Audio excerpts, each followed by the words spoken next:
happy to be able to introduce to you Dr. Elaine Dispo-Rendón. She has worked in higher education for 2 decades with 17 years of teaching under her belt and has been with Purdue Global's Education and Communications Department since 2023. Over the years, Dr. Dispo-Rendón has been involved in many activities and projects. She was assigned EDD in Leadership and Innovation Applied Research and Communication course loads, has served as a new co-leader with our Healthy Mind Space Initiative Employee Resource Group, is co-researching with her department's Faculty Research and Presentation Collaboration Group. Elaine also founded her ANAC KO 501c3 for bereaved families. It's a public charity in which she is a certified grief counselor specializing in pet loss grief support. She has designed and teaches the American Institute of Healthcare Professionals Grief Diversity Program. Dr. DR also has been on the board of directors for her alma mater, her PhD alma mater, Our Lady of the Lake University's Alumni Executive Council, and there was awarded as Outstanding Alumni for Service to the University. She also belongs to 2 Filipino American organizations, and her personal mission is to ensure that everybody has a voice, even the marginalized, oppressed, and underserved. Thank you so much, Dr. Elaine Dispo-Rendón. I'll turn it over to you. Thank you very much. I really appreciate you, Melissa. Melissa is actually our new team lead for our HMI ERG, which is our Healthy Mind Space Initiative Employee Resource Group, and she's involved in many other leadership roles here with Purdue Global. So I'm glad to, be in her presence, and she's been a wonderful influence to me with helping us broaden our worldview of different demographics here at Purdue Global. As a matter of fact, speaking of ERGs, we're hoping to start an Asian and American Pacific Islander ERG here with Purdue Global, and we need at least 6 people who are interested in joining. So please feel free to reach Ty, and there is a form that you can fill out from the OCIE webpage as well. I'll go ahead and start sharing these slides. If you saw in the chat, I dropped the links to our AAPI Padlet that some of us have posted material on to learn more about the AAPI heritage for this month, as well as a link to the slides that you can also be able to access even after today's session.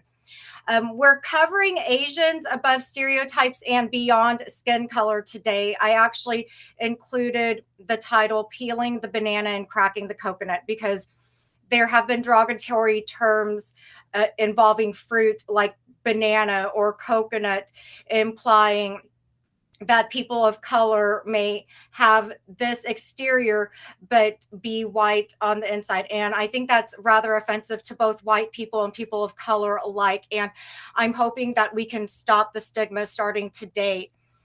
We'll cover the 2 concepts of model minority as well as tiger mom. So those of you who may be familiar with those terms, please feel free to share your narratives into the chat. And after I go through these slides, I would love to mute myself and have anybody unmute themselves to share your own stories with us. I'll also share my story with you in terms of model minority and tiger mom. And my call to action for everybody today, whether you are Asian American or Pacific Islander or otherwise, to break the stereotype against oppressed populations. And we'll also have a random giveaway for a book that I just published at the beginning of last month. Just to set context, Melissa already introduced myself, so I'm going to further elaborate on what may be relevant to today's presentation. I am a first-gen Filipinx American citizen. Even though I was born in Germany, I was born in American soil, because my father served at Ramstein Air Base in West Germany, and my mother worked at Landstuhl Hospital, where I was born, which is the largest military overseas hospital. I live by my faith and am inclusive of everybody who I serve and am acquainted with. And like Melissa mentioned earlier, I've been teaching with Purdue Global's Education and Communication Department for about a year. So I'm a bit of a newbie compared to most of everybody else here today. And I founded a NotCo 501c3.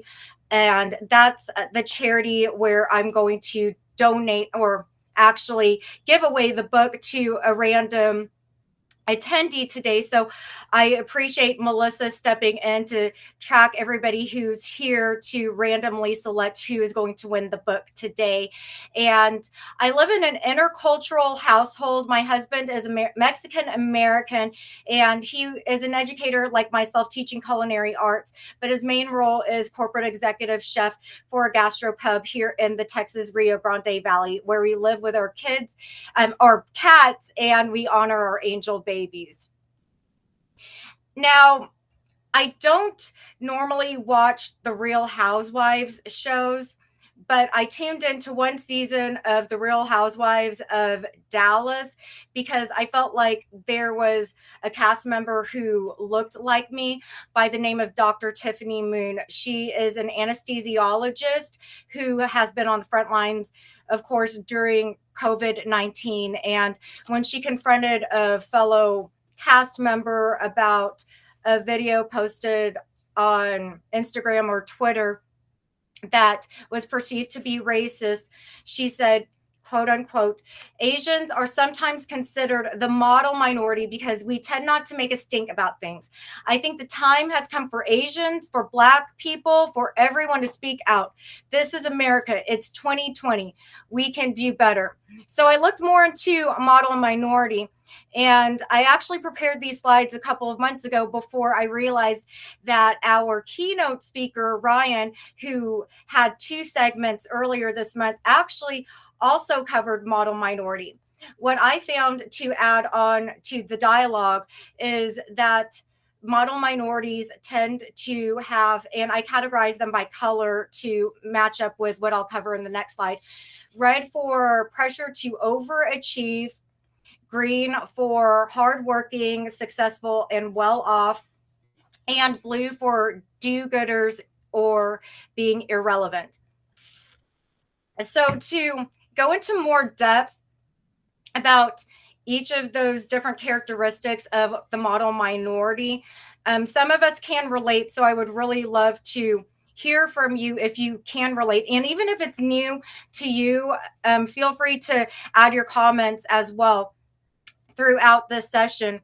But those who may have experienced the model minority life may have come from families with exceedingly high expectations. They may be influenced to develop discipline. However, many may experience that intergenerational trauma based on pressures to pursue a profession and really, meet these or exceed these expectations and continue the generational expectations, such as pursuing a career in the STEM field.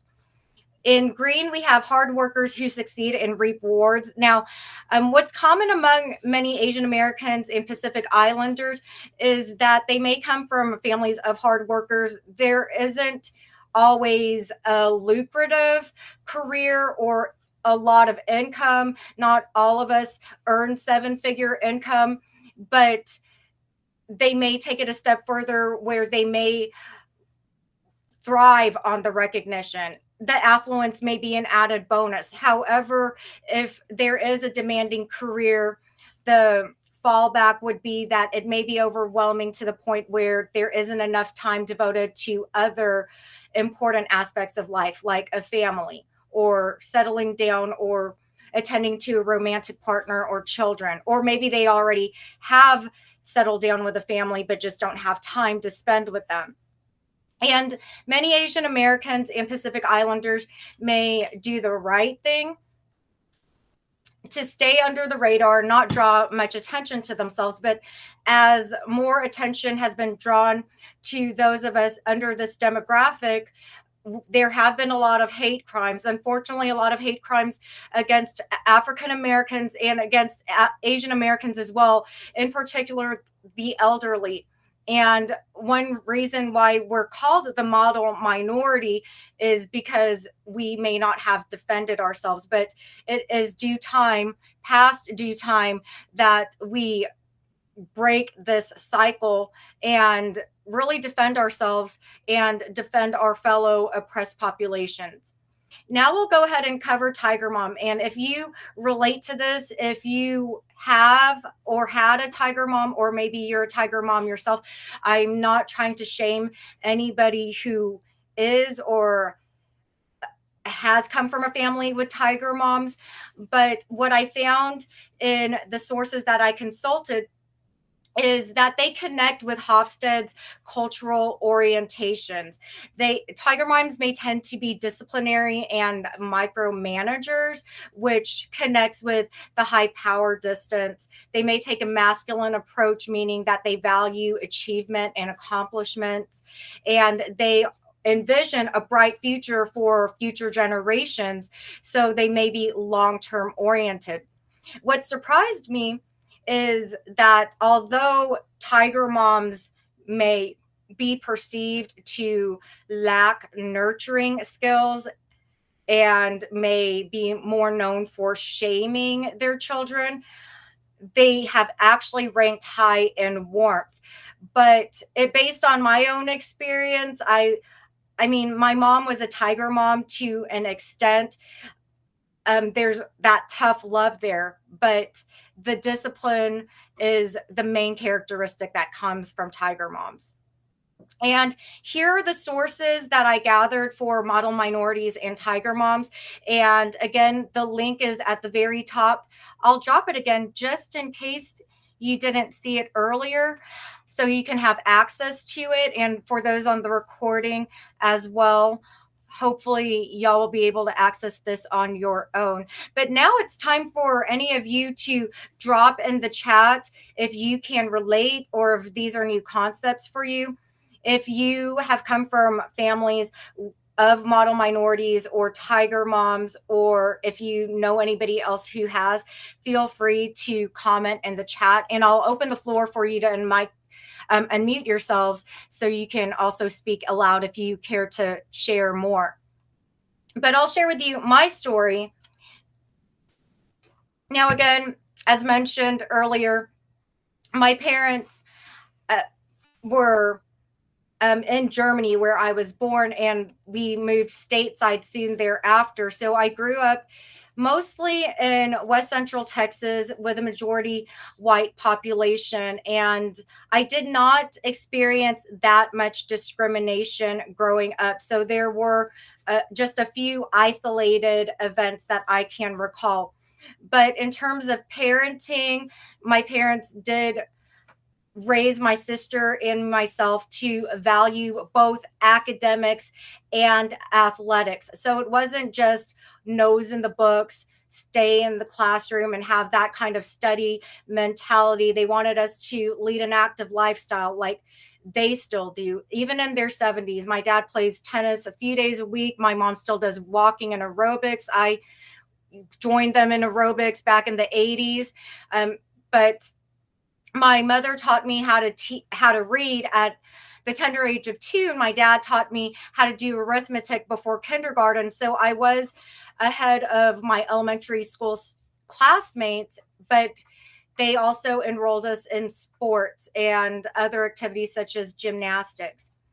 Dao Win says, I don't have a Tiger mom, but I had a Tiger grandma. So that's very interesting, because I'm wondering the difference between having a Tiger grandmother and how she raised your parent, and how your interactions with you are. Because what I've noticed is that grandparents who may have been tough on their own children are just very doting and loving to their grandchildren. So it's a completely different dynamic. So that would be interesting if you had some of that tiger mom influence from your grandmother as well. Now, in terms of bullying, the first incident that I can recall as far as racism is concerned is when I was in my music class, and my my music book, the songs had Spanish language songs that we can learn, and there was a picture of a Mexican folk dance, and one of my classmates had pointed out somebody in the picture and said, "Hey, that looks like you. Are you Mexican?" And I said, "I'm actually Filipino." And he just started calling me jalapeno because he thought that Filipino sounded like jalapeno. And he may have been joking around very innocently, but it honestly hurt my feelings. And in junior high, my parents wanted me to join band, and I excelled in the clarinet and bassoon, but I quit in high school because I didn't want that kind of commitment. I wanted to just hang out with my friends at the pep rallies and the football games, the halftime shows, instead of performing in the halftime shows or the pep rallies. And my favorite sport still is basketball. So go Dallas Mavericks in my neck of the woods for advancing to the NBA Finals last night. But I played basketball as well as tennis because my dad also plays tennis. My next door neighbors were the head tennis coaches of their respective high schools where they taught. And he coached me on the sidelines during my matches, but it just wasn't my cup of tea. And they also, at the time, imposed on me to be more active in my faith. And now I am, but at the time I wasn't interested as a defiant teenager. But I do value them for encouraging me. I just felt like I was pressured to do activities that I was not particularly interested in at the time. Lee Dunning says, same for me. As I've grown older, I see the impact it had on my dad and his siblings. For me, as the youngest grandchild and a girl, I did get doted on, but she held high expectations of us as far as etiquette and behavior. Well, I'm glad that you were able to get those kinds of values. If you're talking about your tiger mom, or your tiger grandmother as well, like Dow Wynn mentioned about his tiger grandma also. So I'm glad to hear these perspectives. And Dow says, my grandma managed her grandchildren, including me, like in the military. Oh no. So it was like boot camp. Time to get up in the morning, time to read, eat, play, praying. So it was like back to back to back. You're living on a schedule by tiger grandma's orders.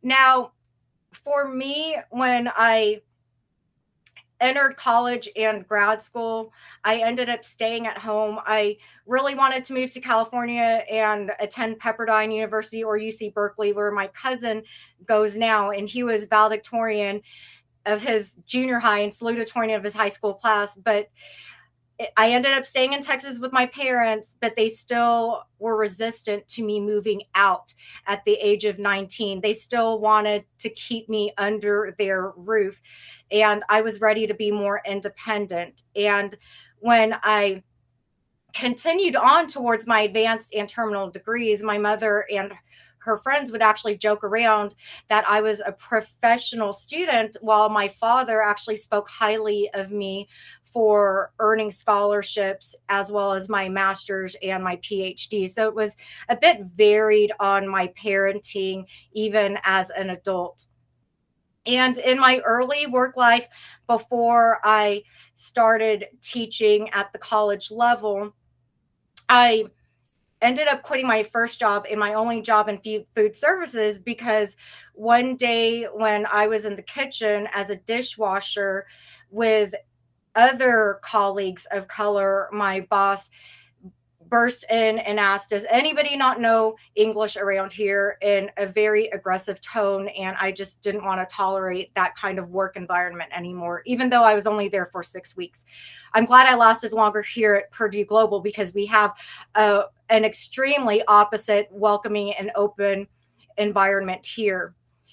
My first full-time job was working for my local paper where I sold football ads, and I was assigned to go to different territories outside our county seat. So the towns were super small, and a small business owner told me that he wasn't interested in buying from your paper. And I had a vibe that he was pointing directly to my color at the time.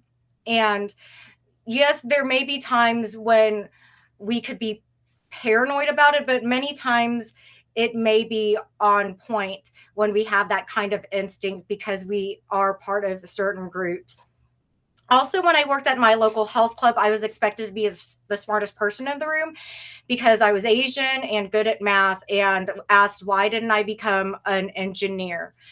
And when I moved down to deep South Texas, where I live now, I actually had a student bully me by doing the squinty eyes motion with his fingers against the corners of his eyes. And to be honest, versus where I grew up further up north, I actually have experienced more discrimination than I did around more white people. I have around more Hispanic people, which is, to me, interesting because my Filipino culture actually has a lot of Spanish influence because the Philippines was once under Spanish colonization.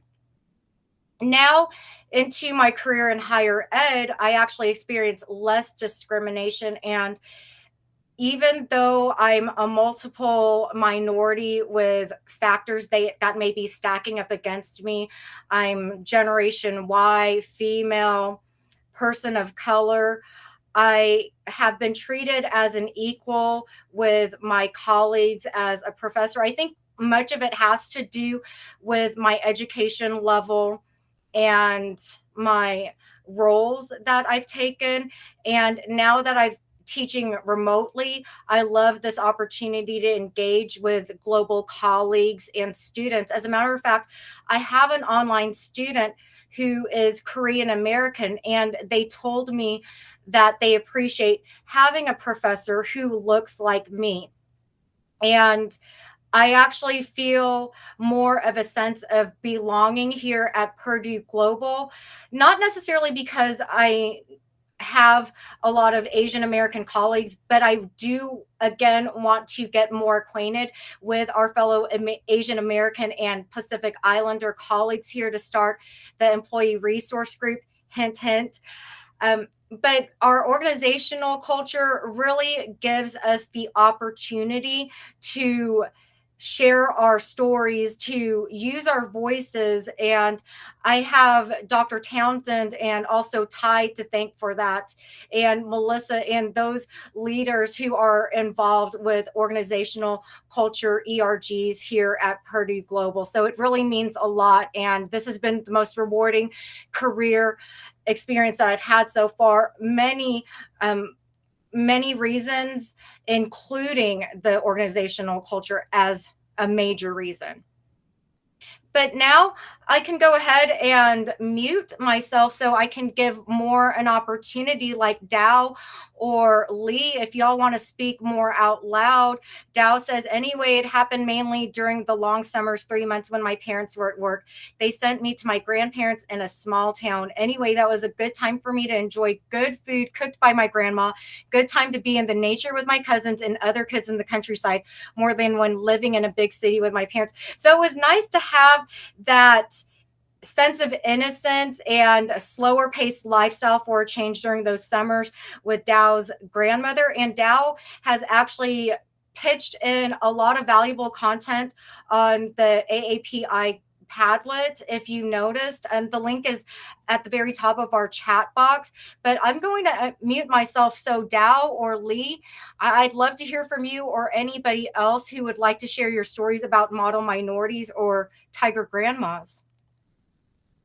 Hi, thank you. Very interesting to learning from your life, Asian American women, and you develop yourself in career. is the professor at university at Purdue University, Purdue Global.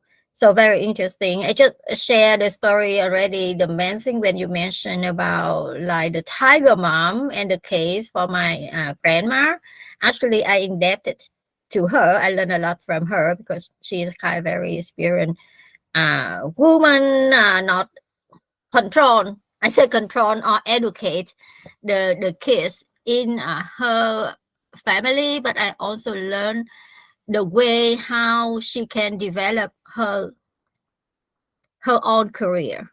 So she like the teacher in the primary school. So that's why she know how to educate the kids and what good for them to develop that. But you know that when I reflect that to my parents, the way they give me something, I feeling that more independent. That means I can choose myself and somewhere like that.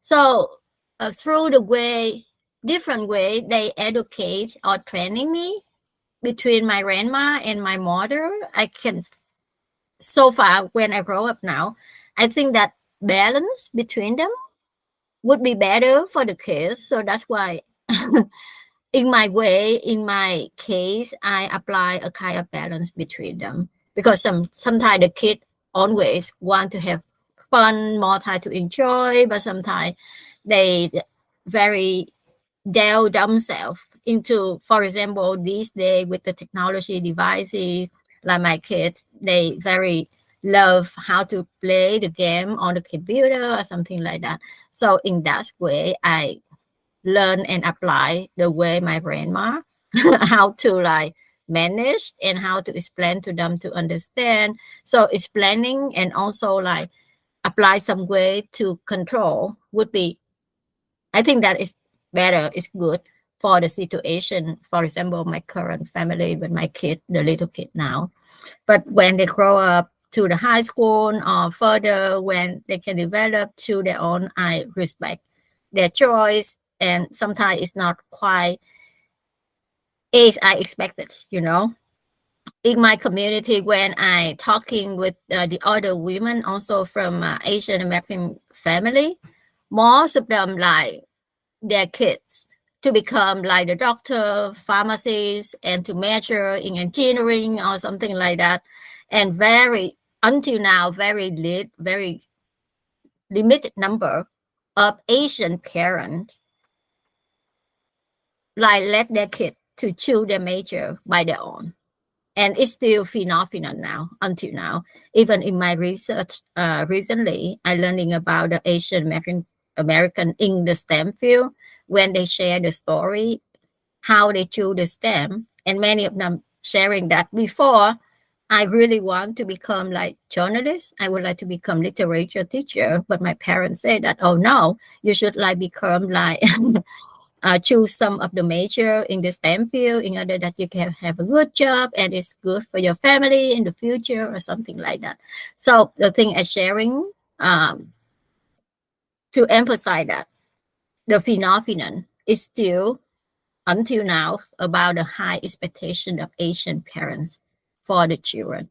It's good and sometimes it's not good in that way.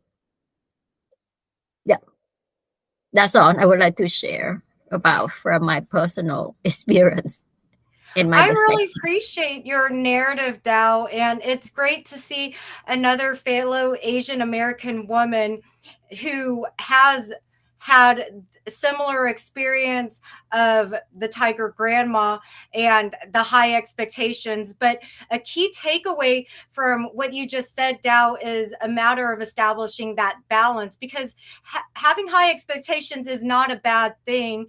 It's just a matter of having the choice, such as, like you mentioned, the majors course of study when students enter college. So I really love hearing what you have to say. And please, if you haven't already, I would love for us to collaborate on the Asian American Pacific Islander ERG, the Employee Resource Group. So if you haven't signed up for it already, you're more than welcome to, especially since you pitched in a lot of content to our AAPI Padlet this month. So please consider Dow, and thank you very much for sharing in the chat and just out loud right now. Thank you so much. And I want to call to action. Well, actually, I want to hear from any more of you. If any of you who want to share, feel free to, like Lee, who dropped into the chat earlier, feel free to unmute yourself if you wish, or anybody else, or y'all can continue typing into the chat. But I'll give another moment to open the floor once I go through my call to action for everybody. Now, since I teach communication, I want us to consider intrapersonal communication, actually, where we have communication within ourselves. So this involves our self-concept, our self-esteem, self-awareness, self-monitoring, self-reflection, our self-worth, because we can determine what we want in life. We can determine our own success, and we can also defend ourselves against those who may be targeting us based on prejudice. And yes, we may have loved ones who have desires for us that are not necessarily our own, but hopefully we can go into a career path or another direction based on our own desires, not just theirs, not just other imposed goals. There's an example that comes to my mind, and anybody else who is more familiar with this cultural tradition can interject. But from what I've seen in the Korean culture, there's a milestone celebration for babies where particular objects based on career paths are set out in front of them, and based on what the baby chooses, that may be considered as a predestined goal that they may shoot for or may be assumed to pursue. So for example, if a child picks a stethoscope, they may anticipate a career in medicine, or if they pick up a paintbrush, they may become an artist, which I think Dow may have mentioned earlier that there may be more preference among Asian American families for pursuing the STEM field as a career and as a major course of study as well. So if the paintbrush was chosen versus the stethoscope, we'll just consider that analogy, that some parents or grandparents, especially the tiger moms and grandmas, might be disappointed. I'm not saying that all of them will, but based on what tendencies have been in generations past. But also, when we choose our own success, whether it be a lucrative career with a hefty income or having time with our loved ones, it's for us to choose. Also, when we are targeted based on prejudice, we really are not doing ourselves any service by taking it lying on our backs. My call to action for everybody is to defend ourselves when we're targeted based on whatever demographic group or socioeconomic status or anything else that classifies us is concerned. It's a matter of us giving ourselves grace. Now, for those who may be marginalized and some who are underserved and may not be able to defend ourselves, I call to action for us to also exercise our voices to help them as well, to render that aid.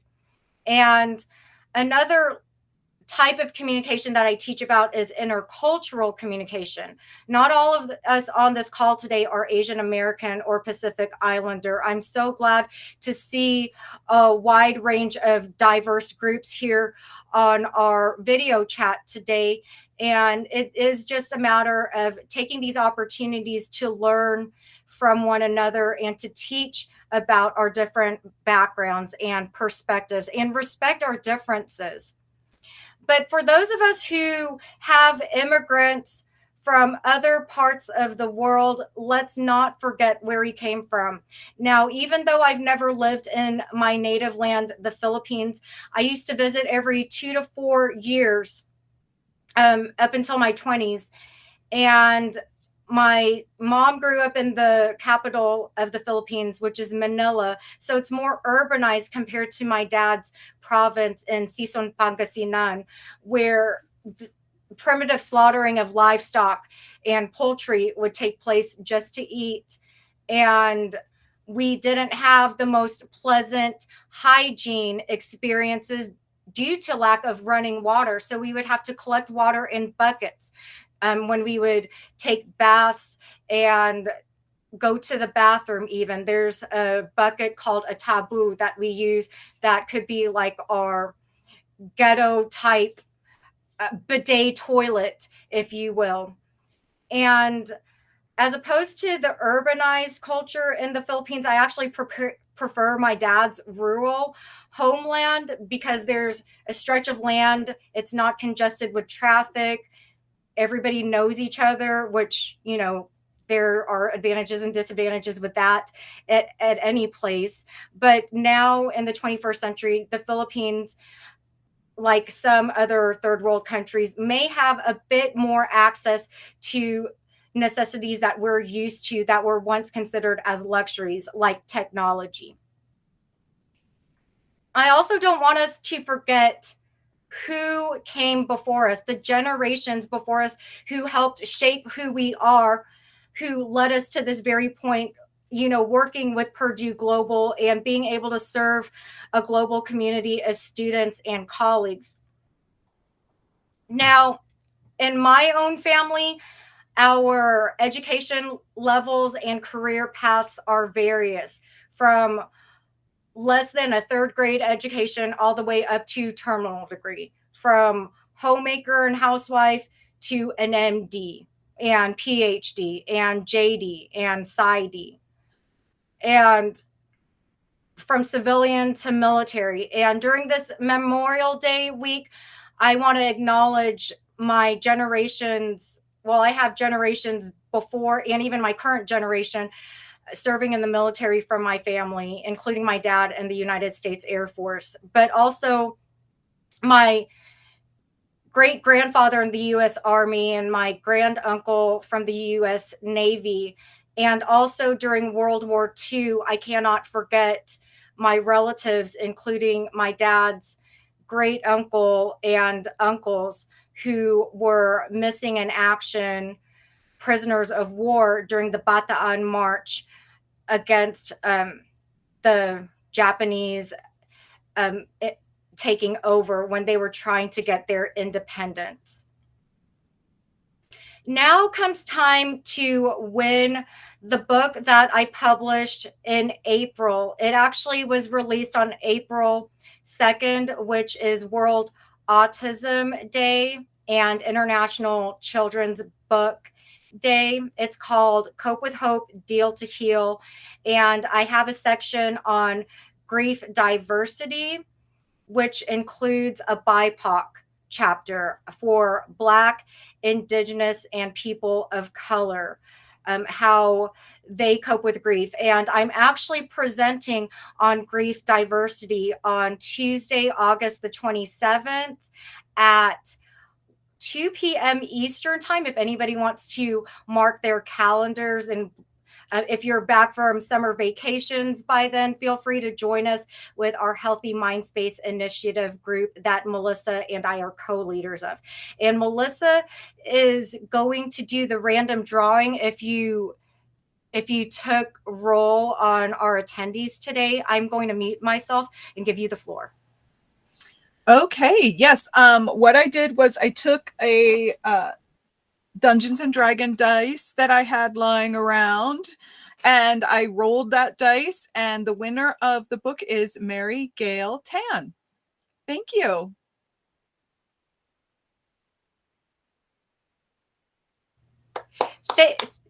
Thank you, Melissa, and congratulations, Mary. And I'm going to answer Dow's question, how to register for the talk. For the grief diversity presentation, it's going to be during the HMI meeting. And I believe Ty from our OCIE office is going to send us a link closer to the date. I don't have the link right now, but when she returns, after she returns to work, probably later on this summer, we should expect to see the link. And I may actually try to reach you directly to let you know, because I'm hoping that we can collaborate more, Dow. And I appreciate you being interested in attending that talk. And feel free to also share about grief traditions that some of you may have gone through as well. If you do attend the talk, I would really like to hear from those of you who have experienced grief and what your family has done based on your own cultural backgrounds. I'm going to offer a brief overview of different categories, including people of color, religions, secular groups, as well as the LGBTQIA2S+ community and individuals with developmental and intellectual disabilities. Now, a NOTCO 501c3 is not endorsed by Purdue Global, but I'm including the info there in case anybody is also interested in the book that Mary won, as well as if anybody is interested in supporting our bereaved families, nonprofit, or are seeking grief support services. The website and my email address is there, but I'll also provide my Purdue Global email address also. And again, I want to dedicate this session in memory of the generations before me who I mentioned, especially those in uniform, but also those who have been great inspirations to me. Now, my maternal grandfather wanted to become a medical doctor, but he was raising a young family and worked as a nurse and a physical therapist. So his dream was to have an MD in his immediate family. So my oldest aunt, my godmother, is a retired pediatrician. She actually had worked with Dr. Ben Carson, and she was a faculty member at Johns Hopkins University. But just backtracking real quick so I could show you a picture of her real quick here on the top of the slide. She actually wanted to become an architect like my granduncle Terry, who was in the Navy. But she was very successful in her medical degree, as well as her husband, who practiced internal medicine and trauma care. But the main takeaway from model minorities is, like Dow pointed out, achieve that balance of having the high expectations and also having that sense of hard work is a good value to have. I also want to dedicate this session also in memory of my babies whose special days are in May. They include Asia, Lilo, Angel Nevaeh, and Divine Mercy. And I'll open the floor for more comments and questions, and sending everybody good vibes this summer from my Purdue Boiler Cats. And speaking of animals, I love how our HMI, our Healthy Mind Space initiative, thanks to Melissa and our teammates, many of us are fellow animal lovers. So our next meeting in June, which we have our meetings the last Tuesdays of June, except during the holidays, we're going to share about our animals. So if anybody wants to join HMI as well, please feel free to fill out the form from the OCIE website or touch base with Ty from the OCIE office.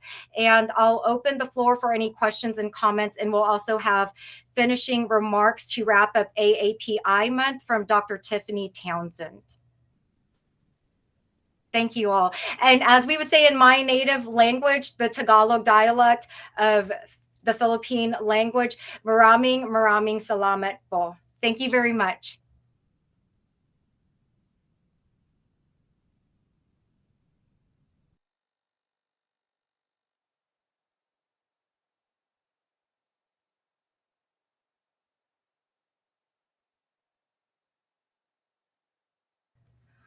I actually don't see Dr. Townsend on here anymore. So we will just call it a day 15 minutes early.